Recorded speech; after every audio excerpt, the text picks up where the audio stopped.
زندگی کی گہما گہمی میں، زندگی کی چکا چون میں سویر سے شام تک، شام سے سویر تک بھاگم بھاگ لگی تھی، تو کسی وجہ سے لمحے فرصت کے ہاتھ آ ہی گئے ہیں،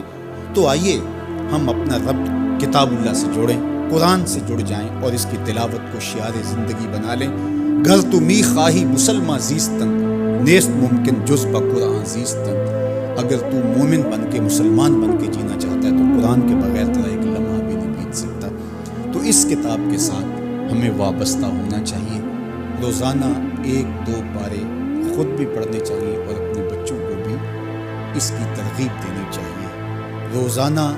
ہماری صبح کا آغاز تلاوت کلام مجید سے ہو تو زندگی کتنی خوشگوار، پر نور، تاباں اور منور ہوگی۔ تو اس موقع پر میں مشورہ دوں گا کہ کتاب اللہ کے ساتھ جڑ جائیں اور یہ کتاب دیکھنا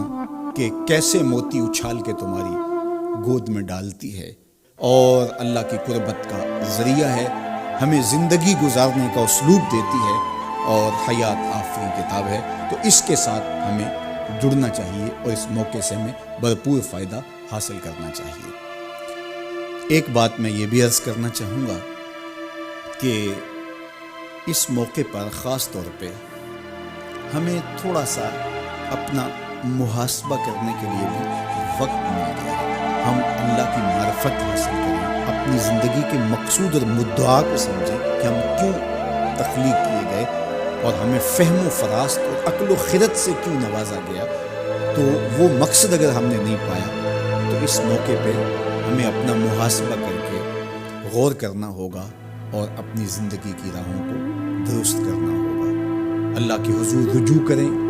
سچی توبہ کریں۔ ابھی تو ہم نے سوشل میڈیا پہ مختلف لوگوں کی موت کے رقص کو دیکھا،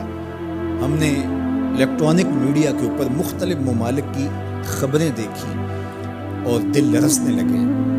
اور جب اپنی آنکھوں کے سامنے ان لوگوں نے یہ مناظر دیکھے ہوں گے تو کیا عالم ان کا ہوگا اور کیا کیفیت ان پر بیتی ہوگی اور کس کرب سے، کس اذیت سے وہ گزرے ہوں گے، اور ہزاروں انسانوں میں سے کوئی ایک شخص آغوش موت میں اترا اور اس کی سسکیاں اور آخری لمحے اس کی تڑپ اور اس کی بے چینیاں اور اس کے خاندان کی محرومیاں اور ان کی آنکھوں سے برستے ہوئے آنسو دل لرزا دیتے ہیں۔ اور پھر آج کل تو نہ جنازے میں شامل ہو سکے، نہ غسل اور نہ کفن نصیب ہو سکے،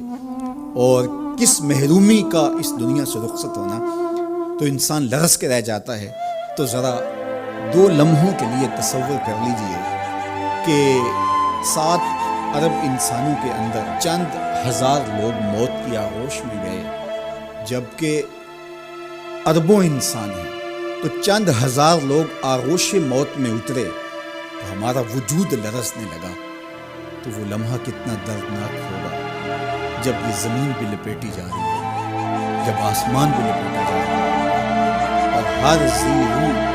اس دنیا سے رخصت ہو رہا ہوگا، اور خوف قیامت اور قیامت کا وہ زلزلہ، وہ جھٹکا،